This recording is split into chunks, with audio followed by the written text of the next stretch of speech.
how's that coming along? Who do you have on staff? Who's helping you out here? So I have an assistant coach who is a 3-time Olympian. She wrestling at Paris this August. Her name is Adwaya, and she's from Nigeria.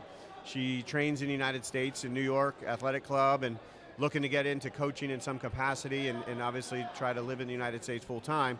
But to have her around, I mean, you can't get, she's ranked #1 in the world right now. So to have somebody like that on staff is just... Lily doesn't get better, does it? Coach, you couldn't find anybody better than that? No, well, I was trying. But yeah, so she's currently ranked #1 in the world. She's a great person, and we talk. She comes in and out of here. I was just in New York with a clinic for her last Sunday.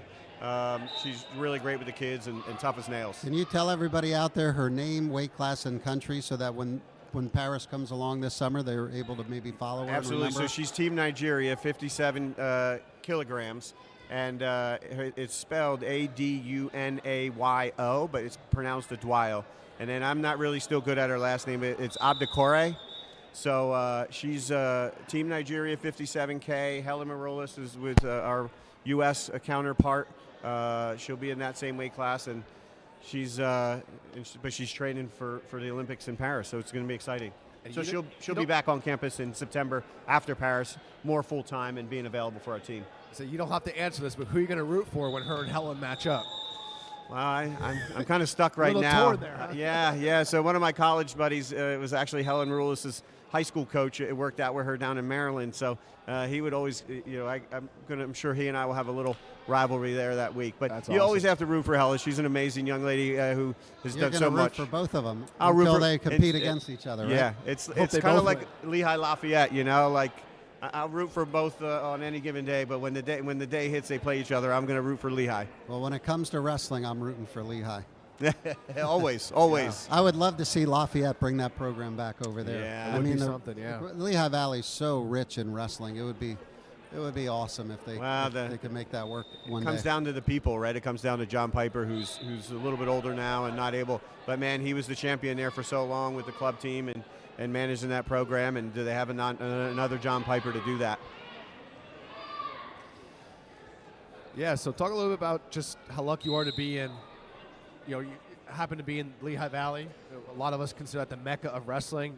I think that gives you a pretty distinct advantage helping recruit ladies to your program, right? Yeah, having been raised here, wrestled here, in Phillipsburg, having those contacts. I refereed District 11 for 10 years, 2008, 2018. So, again, a lot of the coaches, a lot of the referees, now a lot of my friends' kids, my age, they're now wrestling and coming up. And so the community is really tight, always has been. That's what makes this area, I think, special.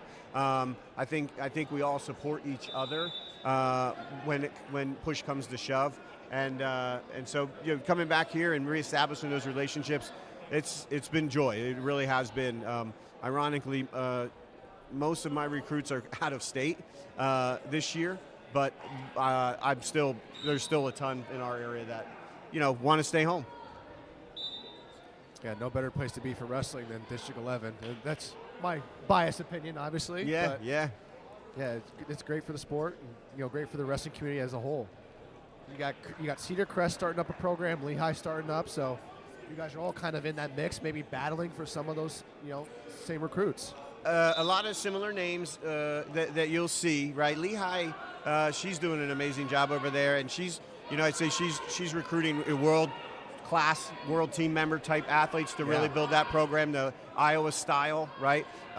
Alex at Cedar Crest, he's just a great human being, and he's doing a great job at school over there, and he and I talk a lot, and we're recruiting a lot of the same, but our schools are drastically different in what we offer, and so we're really not, right? So it's been great, healthy relationship.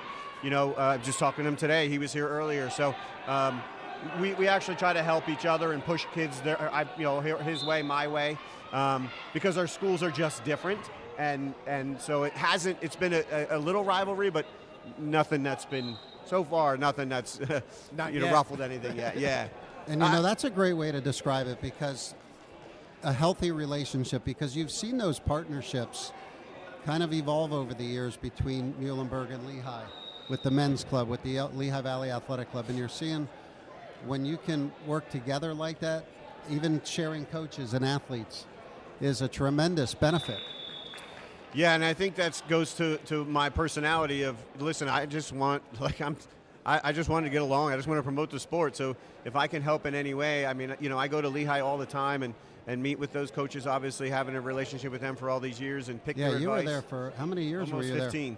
there? 15, a long tenure there. So, you know, having those relationships, Brazil and I talk a lot and helping her understand the landscape of the Lehigh